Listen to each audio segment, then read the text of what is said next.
예, 벌써 우리가 12가를 보게 되었습니다. 시간이 정말 빨리 지나가죠. 사도행전 이제 1분기를 이렇게 석 달을 이제 마무리하는데, 이제 오늘은 사도행전 28장 23절에서 31절까지 말씀입니다. 땅끝까지 전파되는 하나님 나라. 하나님 나라는 땅끝까지 전파되죠. 그래서 땅끝까지 이르러 내 증인이 되리라. 이 말씀이 그대로 성취되어져야 된다라고 볼 수가 있습니다.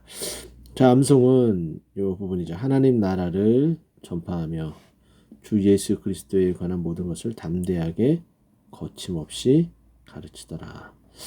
가장 핵심은 전파하며 가르치더라. 근데 하나님 나라와 누구를요? 주 예수 그리스도에 관한, 하나님 나라를 전파하며 주 예수 그리스도에 관한 모든 것을 담대하게 거침없이 가르치더라. 하나님은, 하나님 나라는 전파하고 예수 그리스도는 알려주는 거죠. 그래서 예수는 가르치고 하나님 나라는 전파하고, 이렇게 표현이 되어집니다. 자, 요점. 시공간을 초월하여 말씀 전파의 사명을 감당할 때 하나님의 거침없는 일하심, 사명을 감당할 때 하나님이 일하신다는 거예요. 이건 분명합니다. 우리가 아무것도 하지 않으면은 정말 어떠한 일도 벌어지지 않습니다. 하지만은 우리가 정말 이게 될까라는 그런 마음, 정말 힘들고 어렵죠. 그 가운데서도 그래 해야 돼라고 가지고 이렇게 움직이면 하나님께서 일하신다라는 것, 그리고 고치심의 역사를 체험할 수 있습니다. 하나님께서 변화를 주신다는 거죠. 그렇게 보시면 됩니다. 자, 본문 이해를 들어가 볼까요? 자, 바울은 로마에 2년 동안 로마 병사들의 감시를 받으면서도, 이게 이제 가택연금이죠. 그래서 우리가 알고 있는 옥중서신은 대부분 다 이때 이제 기록이 되어지고요. 그리고 바울은 1차 투옥과 2차 투옥이 있습니다. 1차 투옥 때 쓰여진 게 가택연금, 옥중서신들이 대부분이고, 2차 투옥은 그의 인생 말미에 목회서신을 씁니다. 목회서신을 기록을 하는데, 이 목회서신들이 2차 투옥, 이거는 가택연금이 아니라 이렇게 감옥에 있으면 이제 철창살이 있죠. 발음 잘 하셔야 돼요. 철창살에 갇혀 있는 상황 가운데에서 목회서신을 쓰고 사람들을 만나고 했었던 겁니다. 그러니까 2년 동안은 이제 가택연금, 자, 그에게 주어진 시간과 자원을 다 동원하여 하나님 나라를 전파했습니다. 사람들이 찾아오고 만나고 전파하고, 이런 것이 계속 반복됐던 거죠. 자, 그의 복음 선포에 긍정적인 반응만 있었던 것은 아니지만, 그는 묵묵히 복음의 사명을 감당했습니다. 그가 그리스도에 관한 모든 것을 담대히 증거할 때에 그 많은 사람이 없었다는 것은 주님께서 복음이 나아갈 길을 여셨다는 것을 잘 보여줍니다. 가택연금 가운데서도 복음을 전하는 것을 전혀 막지 않았다. 그리고 또 계속해서 복음이 전해졌다라는 거죠. 자, 우리도 복음에 대한 열정, 이것이 중요하겠죠. 사도 바울이 갇혀 있는 가운데서도 담대함을 빼앗기지만 않으면, 이것은 우리가 항상 간직해야 될 것들이죠. 우리 대장 예수님의 복음의 길은 거침없이 또 하나님께서 열어주십니다. 우리에게도 이와 같이 복음의 일진보가 있도록 열어주시리라고 믿고, 우리 한번 계속해서 다음 페이지 넘어가 볼까요? 자, 우리가 마지막 28장 23절에서 31절까지 성경을 읽어야 되는데 읽지 않고 앞 페이지를 했어요. 그래서 다시 좀 읽어보면 이렇습니다. 여러분 성경책을 펴시고 한번 성경을 한번 읽어보겠습니다. 그들이 날짜를 정하고 그가 유숙하는 집에 많이 오니, 여기서 보면 유숙하는 집이라고 했어요. 유숙하는 집, 그죠? 유숙하는 집이라고 표현을 했습니다. 자, 바울이 아침부터 저녁까지 강론했다. 강론하여 하나님의 나라를 증언하고 모세의 율법과 선지자의 말을 가지고 누구에 대해서? 예수에 대하여 권하더라. 그 말을 믿는 사람도 있고 믿지 아니하는 사람도 있어 서로 맞지 아니하여 흩어질 때에 바울이 한 말로 이르되, 성령이 선지자 이사야를 통하여 너희 조상들에게 말씀하신 것이 옳도다. 일러스되 이 백성에게 가서 말하기를 너희가 듣기는 들어도 도무지 깨닫지 못하며 보기는 보아도 도무지 알지 못하는도다. 이 백성들의 마음이 우둔하여져서 그 귀로는 둔하게 듣고 그 눈은 감았으니 이는 눈으로 보고 귀로 듣고 마음으로 깨달아 돌아오면 내가 고쳐줄까 함이라 하였으니 그런즉 하나님의 이 구원이 이방인에게로 보내진 줄 알라. 그들은 그것을 들으리라 하더라. 바울이 온 이태를 2년이죠. 2년이라는 표현을 이태라고 표현했습니다.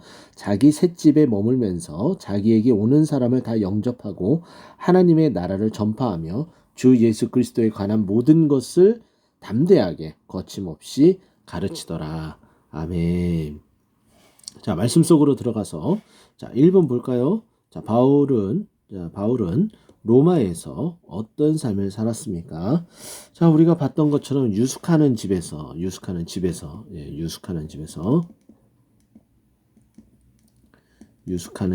뭘 했다는 거예요? 여기 보면은 아침부터 저녁까지 시간을 얘기합니다. 아침부터 저녁까지 하루 종일이죠. 소위 말해서 아침부터 저녁까지 강론했어요. 근데 그 강론한 내용이 뭐예요? 하나님 나라를 정하고 하나님 나라에 대해서 강론했고 또 여기 보면은 모세의 율법과 선지자들이 말한 말을 가지고 그 성경 율법 말씀을 가지고 누구에 대해서 예수에 대해서 이렇게 전했다. 아침부터 저녁까지 뭐를 했다? 하나님 나라와 말씀을 가지고 예수를 강론했다. 예수를 증언했다. 하나님 나라를 전파했다. 사도 바울이 이와 같은 삶을 우리가 여기 보게 되면은 30절 말씀이죠. 30절 말씀 얼마의 기간 동안에 이태라고 표현했어요. 이태는 몇 년이에요? 2년을 뜻합니다. 이렇게 보시면 됩니다. 자, 이번 문제. 하나님 나라와 예수에 대해서 이제 계속 강론했죠. 아침부터 저녁까지. 자, 그랬더니 이에 대한 사람들의 어떠한 반응들이 있었는지 한번 보세요. 24절과 25절 보면은 믿는 사람도 있고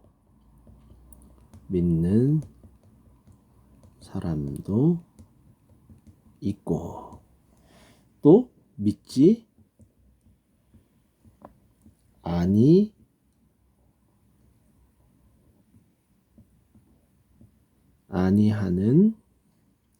사람도 있습니다.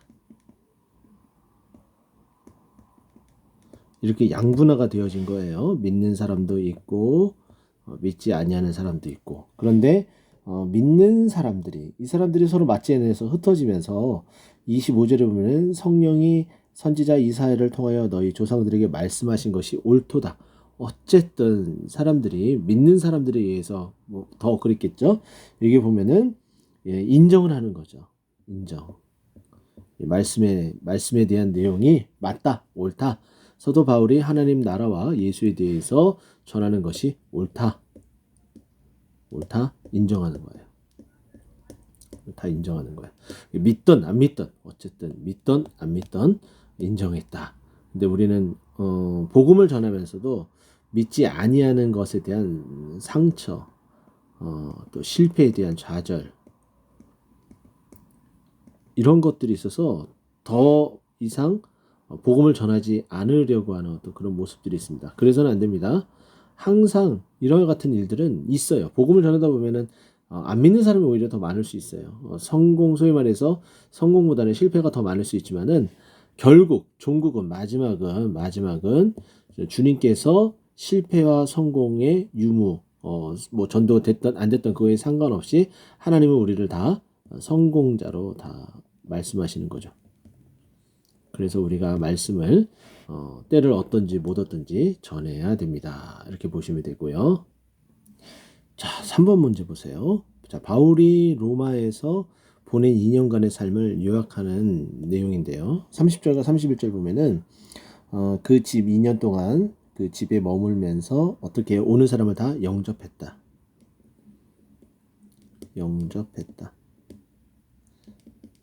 사람들을 다 영접했다. 다 만나고 복음을 전했다는 내용이고 또 31절에 우리가 아까 23절에도 이야기했던 것처럼 하나님 나라 전파. 나라 전파. 또 예수 그리스도에 관한 것을 가르치는 것.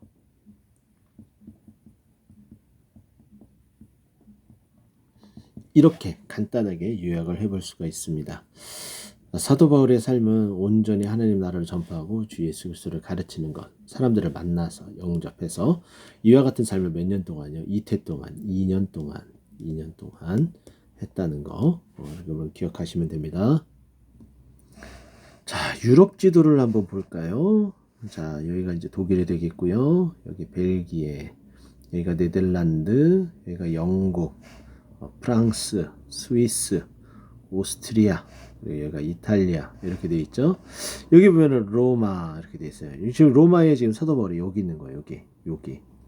여기에 있어요. 여기 로마 여기에 있습니다. 근데 사도 바울이 로마서 15장 28절에 보면은 서바나까지 가길 원한다라고 얘기해요. 서바나는 어디일까요? 에스파냐예요. 에스파냐. 스페인을 서바냐라고 해요. 여기 이제 포르투갈이네요. 자, 여기까지가 소위 말해서 땅끝이라고 본 거죠.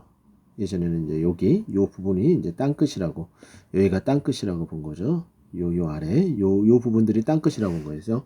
사도 바울은 로마에 있다가 결국은 쭉 들려서 여기 뭐 이렇게 땅끝 여기 있는 데까지 가고자 했다. 요 아래 있는 부분들까지 가고자 했다. 이게 사도 바울의 마음이었습니다. 자, 그와 같은 마음으로 여기에 갇혀 있으면서도 그 꿈을 버리지 않았다는 것. 그러니까 로마에 가면은 내가 너희들에게 가면은 당연히 붙잡힐 거, 그리고 감옥에 있는 거, 그런 거 다 알지만은 결국에는 내가 여기 땅끝까지 가길 원한다. 이렇게 생각을 했던 거죠. 그런 모습을 보게 되면 이제 마지막 페이지예요. 자, 묵상 이야기 보세요. 교회뿐 아니라 전 세계가 위기에 처해 있습니다. 지금 이제 그렇죠. 코로나로 인해서 경제가 많이 힘들고 어려웠죠. 그래서 이렇게 경제적인 어려움이 또 우리나라 IMF 때 선교사님들이 대거 이제 귀국하고 철수하고 하는 일들이 있었는데 또 이렇게 코로나 사태로 인해서 경제적인 어려움들이 또 부딪히게 되면은 선교비를 가장 먼저 끊게 되고 선교 지원을 안 하게 되고 이렇게 되는데 저도 이제 해외에 있으면서 해외에 나가 있으면은 어떻게 뭐 돈 빌릴 곳도 없고 뭐 정말 막막한 거예요. 그래서 다른 어떤 것보다도 뭐 국내에 계시는 분들은 어떻게 하든지 빌리든지 뭐 도움 가까이 있는 분들이 도움을 주든지 어떻게 하든 이겨내갈 수 있는데 해외에 계시는 선교사님은 그렇지 않기 때문에 우리가 아직은 좀 이렇게 역량 있는 또 많은 물질로서 또 섬기고 또 많은 기도로서 이제 섬겨야 되는데 뭐 기도는 우리가 계속 하지만은 많은 물질로 이렇게 섬기지 못하는 안타까운 그런 마음이 있지만 어쨌든 계속해서 멈춤 없이 해야 된다는 거. 위기에 처해 있어도 자, 무슨 이야기를 해도 한가로운 소리를 들릴 정도로 존폐 위기입니다. 굉장히 좀 심각하다고 얘기를 하죠. 자, 지금은 다른 이야기를 할 때가 아닌 것 같습니다. 그렇죠? 우리 교회 이야기를 좀 했으면 좋겠어요. 이 위기 시대에 교회가 시급히 해야 될 일에 대해서 생각합니다. 예수님의 가르침이 전 세계에 이른 과정을 돌이켜보면 예수님이 심으신 씨를 인류가 거두고 있음을 실감할 수 있습니다. 자, 이제 교회는 예수님의 온 평생을 다해 걸으며 복음을 전하신 것처럼 육신의 양식을 넘어 영의 양식을 들고 가야 되지 않을까요? 그래서 함께 복음을 이제 갖고 나가야 된다는 거죠.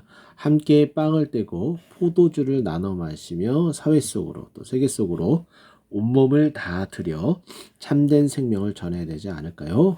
먹고 듣다 걷다 뭐 이게 이제 발제를 했어요. 자, 성교학을 보게 되면은 이런 이야기가 나옵니다. 성교는 수레의 두 바퀴를 가지고 해야 된다. 수레의 두 바퀴. 수레가 굴러가려면은 두 바퀴가 잘 굴러가야 되잖아요. 그래서 하나는 복음을 말하고 있고요. 복음을 당연히 선교하려면 복음을 가져가야 되겠죠.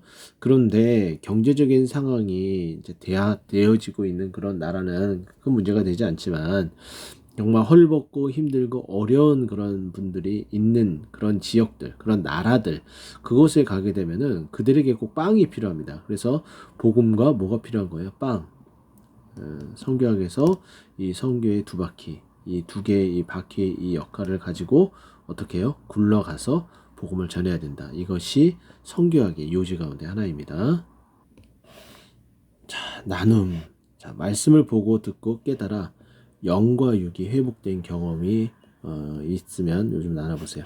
요즘 여러분들 어떻게 지내시는지, 이제 코로나의 암흑기에서 좀 탈출을 하고 벗어나야 되는데 요즘 어떠신지. 또 한 가지 여쭤보고 싶은 것은 코로나로 인해서 예배를 못 드리거나 또 영상으로 드려지는 어떤 그런 상황들, 또 편안함 때문에 자꾸 뒤처지는 어떤 그런 모습들도 있는데, 이제 예배가 이제 회복되어지고 언제든지 나오면 함께 예배 드릴 수 있는데, 지금 나는 지금 어떠한 상태에 있는지, 또 예배 드리면서 많이 회복되어지고 있는지, 정말 그 예배에 대한 열정, 그런 것들을 다시 좀 살리고 있는지, 그런 부분들을 나눴으면 좋겠습니다.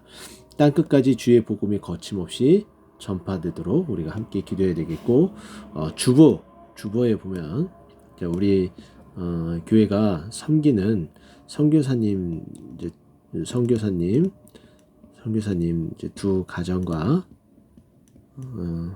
튀르키예르, 터키하고 알바니아에 계시는 선교사님 두 가정과, 그리고 또 한 선교회를 섬기고 있죠. 에젤 선교회라고. 이 기관을 위해서 함께 주보를 리더님들은 가져가셔서 보고서 함께 기도를 했으면 좋겠습니다. 내가 품은 땅끝을 정하고 내가 가야 될 땅끝은 어디인가, 마지막까지 해야 될 그 일들은 어딘가, 그것을 정하고 그것을 위해서 할 수 있는 일 결단을 하고 했으면 좋겠습니다. 자, 그리고 이제 주기도문이나 대표기도로 이렇게 해서 셀 모임을 이렇게 마무리하고 이러면 삶을 나누면 너무나 좋을 것 같습니다. 자, 감사합니다. 우리 다음에 또 뵙도록 하겠습니다.